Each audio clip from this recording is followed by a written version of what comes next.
The Galactic Accord had lasted 1,000 years, a millennium of peace, stability, and unprecedented cooperation between hundreds of species, each unique, each complex, bound by a fragile trust brokered by the Venari.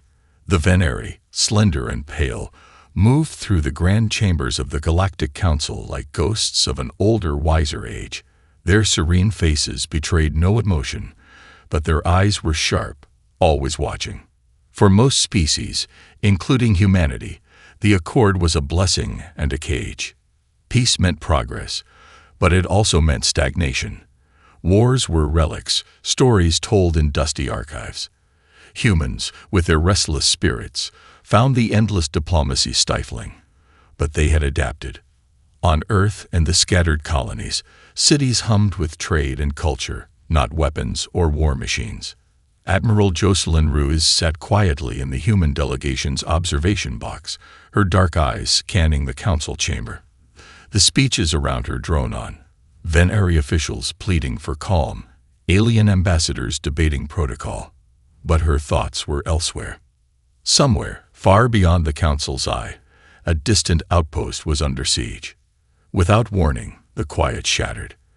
A sudden, brutal transmission cut through the council's holonet feed, a garbled distress signal from the neutral trade station Velmer 5, located on the outer fringe of the Accord.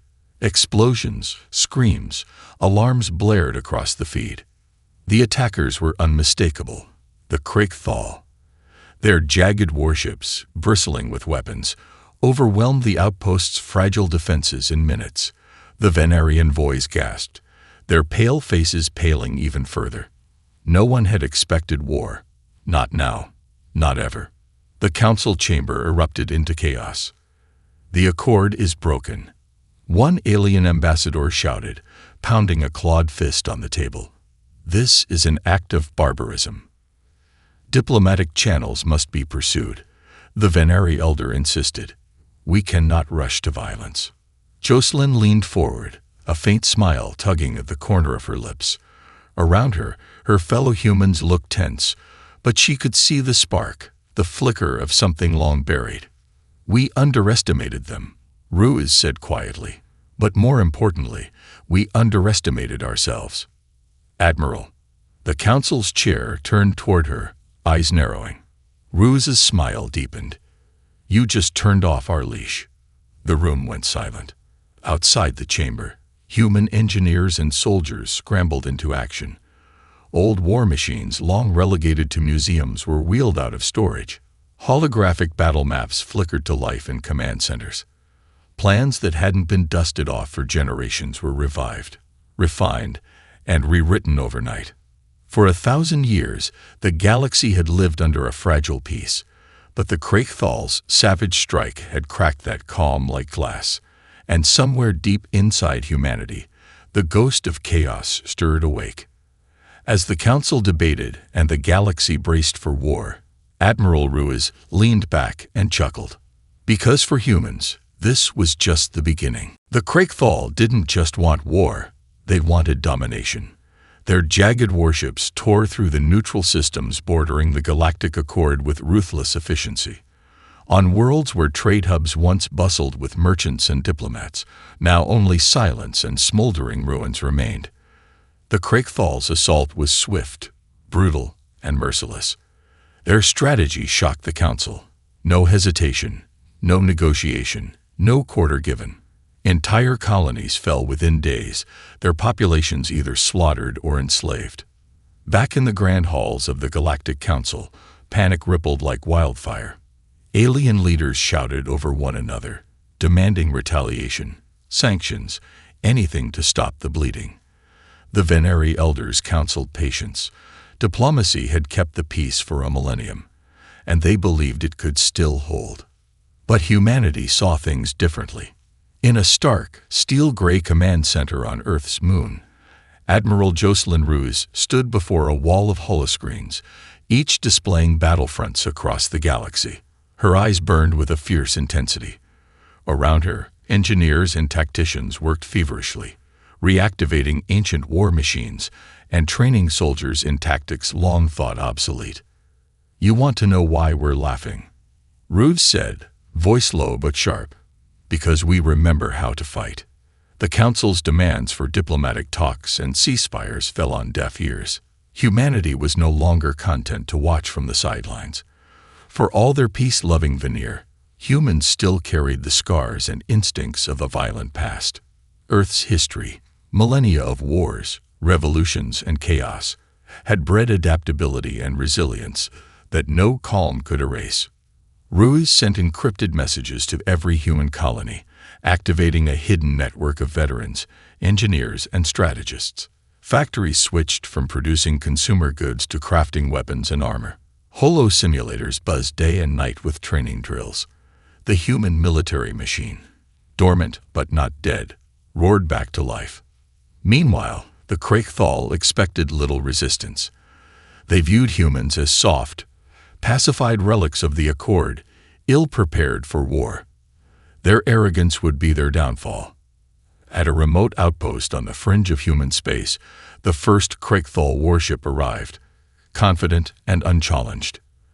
But the welcome was far from friendly.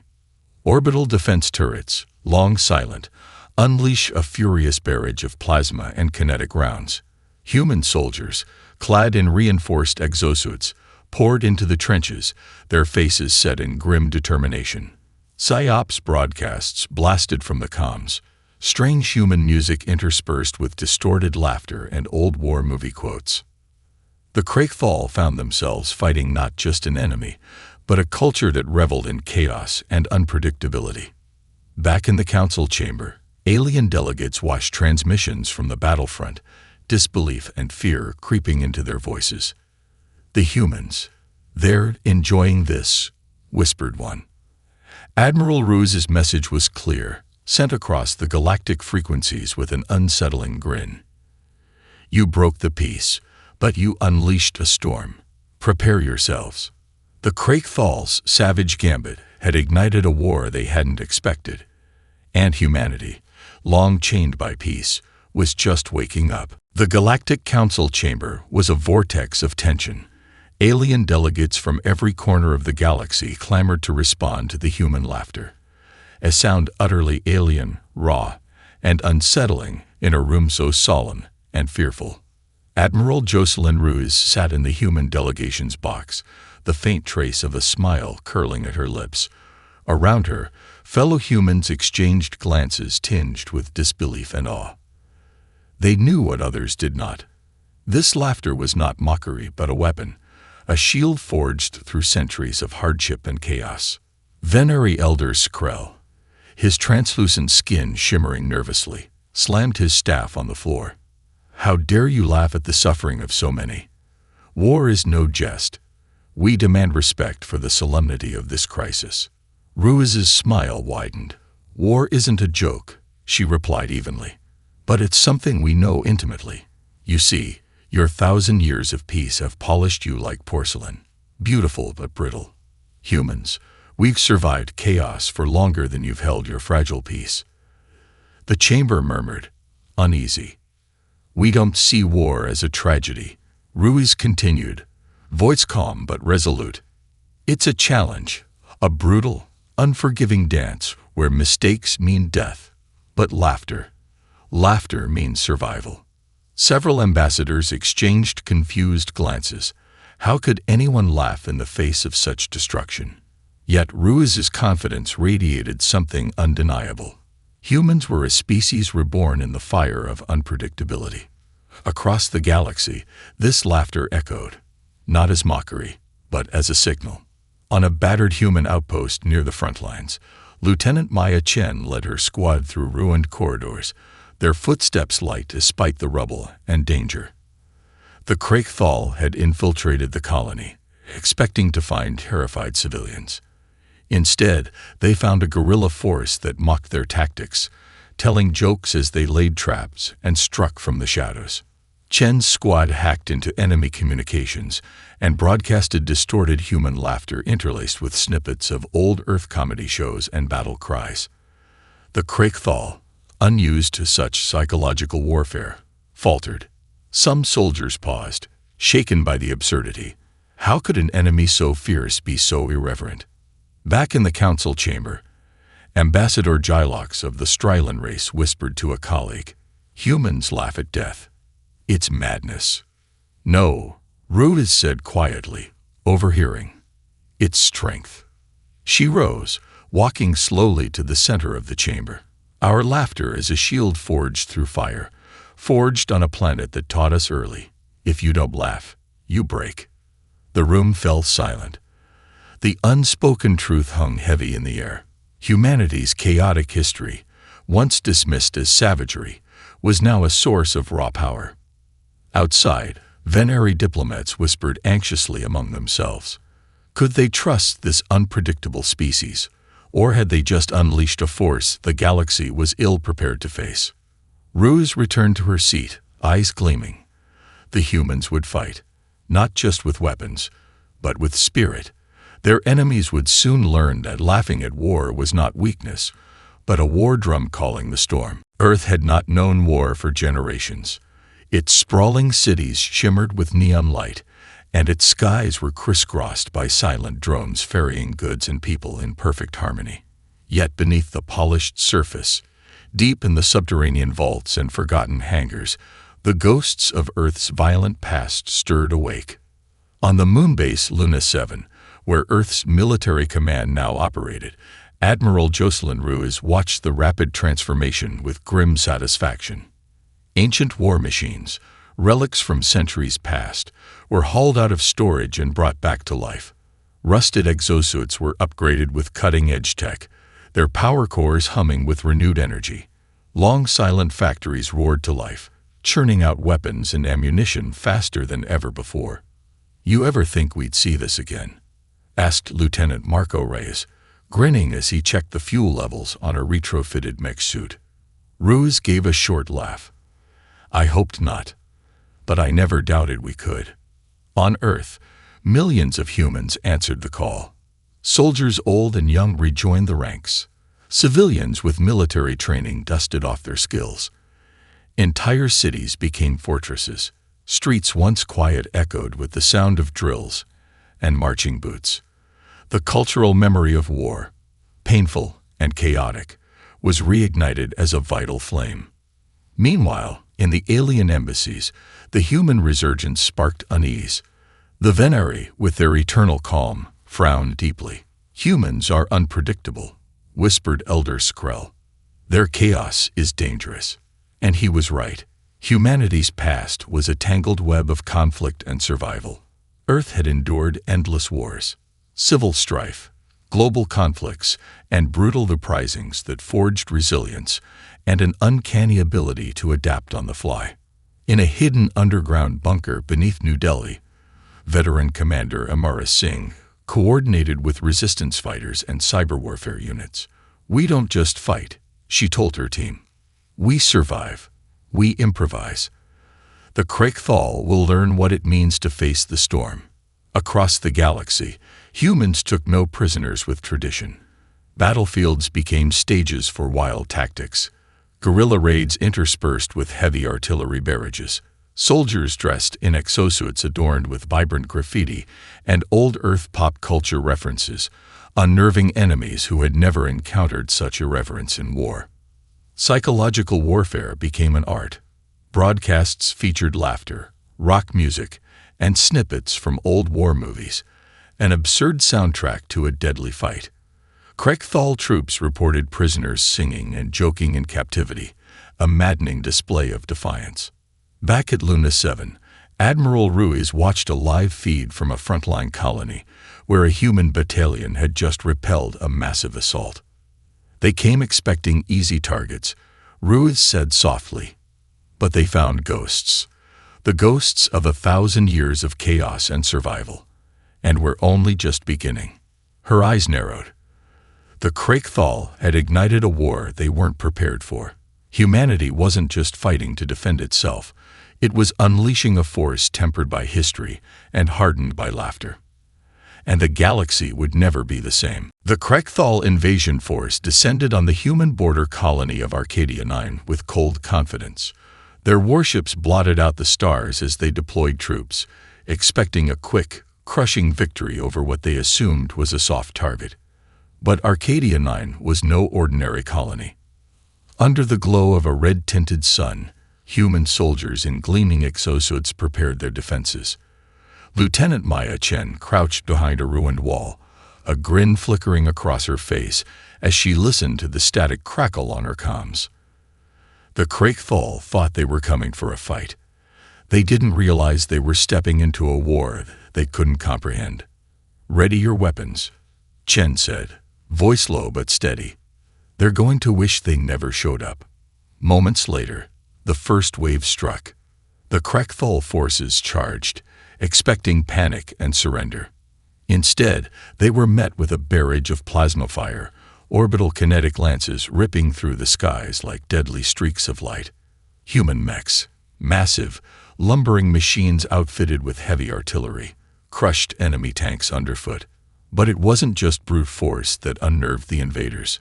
Amid the chaos, human troops broadcast strange, eerie audio from hacked Craigthal comm channels. Distorted laughter, snippets of rock music, and lines from ancient Earth war movies played on loop. "Give 'em hell, Marines," a gruff voice echoed as explosions erupted. Captured Craigthal soldiers reported interrogators cracking jokes mid-questioning, their faces split by grins that made enemies uneasy. Prisoners were taunted with riddles and absurd Earth pop culture references that had no translation, but made them question their own sanity.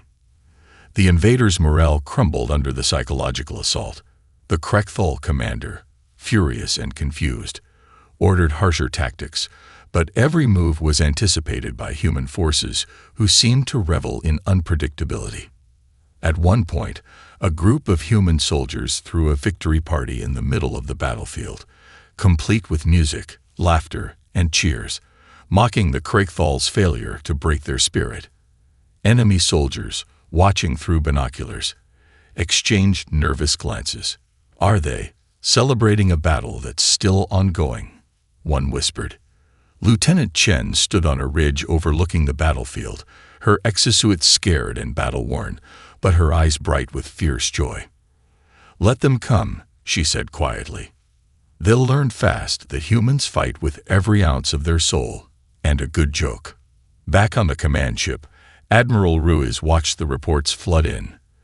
The galaxy had never seen warfare like this, a blend of ferocity and dark humor that shattered the Craigthal's expectations. "The Craigthal wanted to crush us," Ruiz said, voice tinged with satisfaction. "Instead, they woke a force they never understood. We don't just fight. They say, we survive with laughter." The Craigthal invasion was no longer a swift campaign. It had become a brutal, unpredictable war where humans led with defiance, innovation, and a wild heart. And as the battle for Arcadia 9 proved, laughter might just be the deadliest weapon of all. The Galactic coalition assembled to face the Craigthal was vast and diverse. Representatives from dozens of races flocked to the war councils, desperate to coordinate a defense and strike back against the savage onslaught. Yet none were quite prepared for the wild unpredictability that humanity brought to the battlefield. Alien commanders watched in stunned silence as human units shattered every expectation. Traditional battle formations were abandoned in favor of sudden strikes, flanking maneuvers that seemed almost reckless, and unorthodox tactics born from centuries of chaotic history. They fought with a disarming grin, taunting enemies mid-combat, throwing jabs in the form of sardonic comments and pop culture references that no one else understood. General Tharvok of the Bralnath grunted in frustration during a strategy briefing. "Their methods are chaotic. Our standard drills fail to predict their next move." Veneri diplomat Skrell, ever calm but visibly perturbed, whispered to an aide, "Humans seem to revel in their unpredictability. Their laughter in battle unnerves even the bravest of our troops." Admiral Jocelyn Ruiz, watching from the command deck of the flagship Resolute, simply smiled. That's the point. On the war-torn plains of Zelkar Prime, human and alien forces fought side by side. The Bralnath deployed their heavy artillery in steady lines. The Striland sorcerers wielded powerful psionic blasts. But the humans, They darted between engagements, laughing as they set explosive traps, and taunted the Krayk-Thal with unexpected flash mobs of coordinated strikes. When a Strylan commander hesitated, confused by the humans' antics, Sergeant Eli Novik leaned over and grinned, "Relax. We don't just fight the enemy, we mess with their heads." Keeps them guessing. The aliens struggled to keep pace with the humans' rhythm.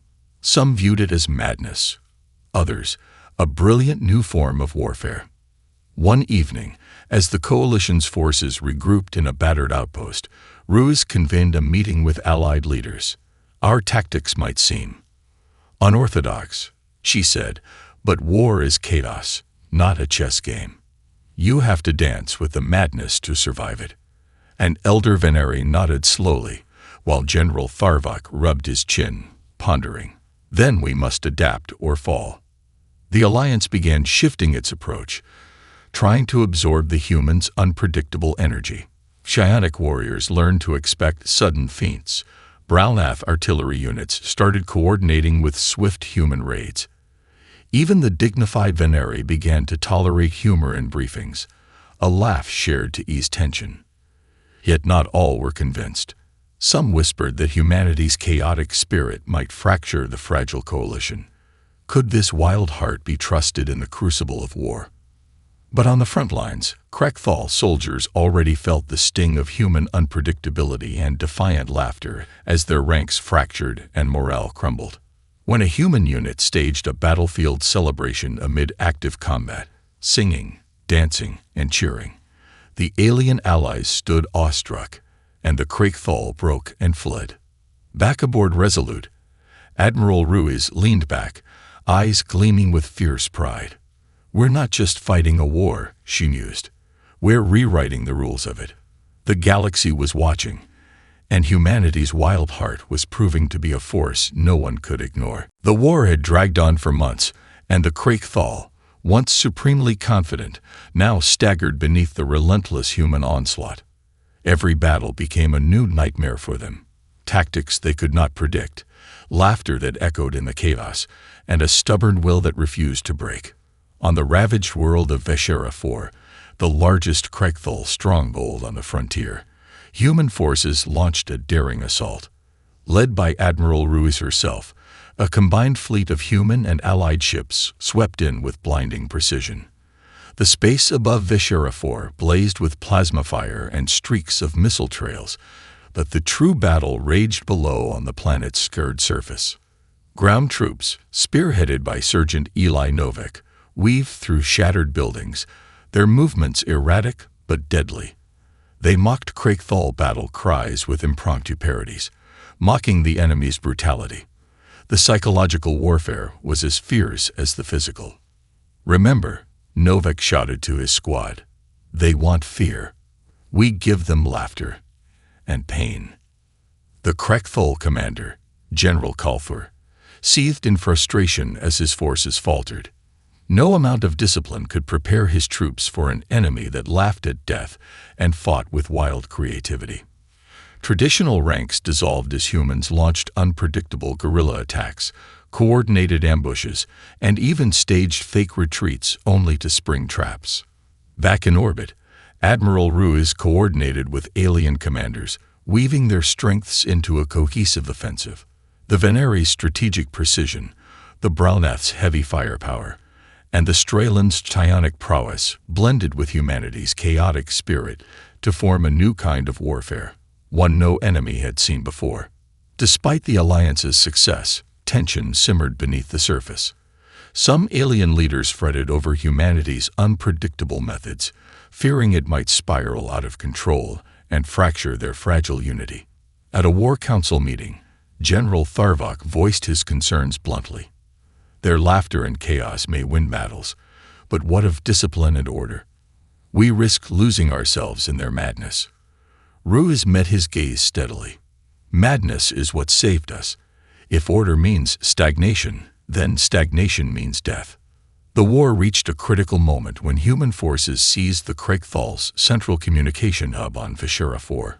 With it, they broadcasted a garbled but chilling message in the enemy's own tongue, a symphony of human laughter interspersed with promises of relentless resistance. The Craigthal, battered and demoralized, felt the weight of a force they could not crush. Their advance faltered. They began retreating from key territories. Back at the Galactic Council, alien delegates whispered nervously, "Have we underestimated the humans?" One asked. Another answered quietly, "More than that. We have awakened a storm that will reshape the galaxy." As the Craigthal retreated, humans did not pursue blindly. Their strategies blended cunning patience with chaotic bursts of aggression, ensuring that every victory came with calculated risks and unpredictable flair. Admiral Ruse, standing before her war council, looked at her diverse allies with fierce pride. "This war isn't just about fighting enemies," she said. "It's about proving that chaos, laughter, and resilience can change the course of history." The tide was turning. The Craigthal had ignited a war to conquer, but they had instead unleashed a force of nature. Humanity was no longer the galaxy's underdog. They were its wild, roaring heart. The Craigthal retreat was more than a tactical withdrawal. It was a shattering defeat. Their brutal empire, once feared across the stars, was fractured, its grip on the frontier worlds slipping like sand through desperate fingers. Admiral Jocelyn Ruse stood on the observation deck of the flagship Resolute, her gaze fixed on the distant stars where the last Craigthal warships flickered like dying embers. Around her, the combined fleets of humans and allies buzzed with renewed purpose and cautious hope. For 1,000 years, the Galactic Accord had been a fragile peace, maintained by rules and diplomacy. That peace had been shattered in a moment of savage violence, but from that chaos, a new order was born. Humans had changed everything. The galaxy now understood something it had forgotten.